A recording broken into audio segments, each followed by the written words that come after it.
want to talk about identity. Like, I know what it's like to lose your identity, to have your identity in something else. But it was during that season, Anthony, that I began to see my identity in Christ and who he called me to be. And in that, I began to search out the things that I didn't understand. Like, there were some things that I wrote a book, and I'm not trying to plug the book. It's out there. Plug. But Quantum Christianity is actually my journey of what I discovered in that season of trying to discover who I was and why. Like, who am I supposed to be now that I'm not everything that I ever wanted to be? And I wasn't sure how I was ever going to be anything again. Like, what am I going to be? And I began to discover who God is and who he is in us and through us. And then I found my new identity in him. And he tore down every empire of self, everything that I had ever exalted in my own life.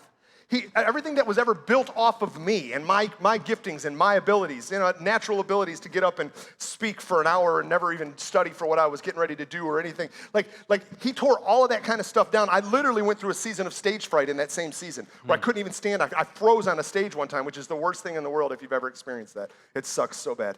But, and so like everything was stripped from me, and then he rebuilt me.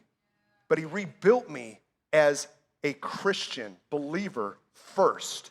I was a cop who was a Christian. I was a pastor who was a Christian. And I became a Christian who was a pastor.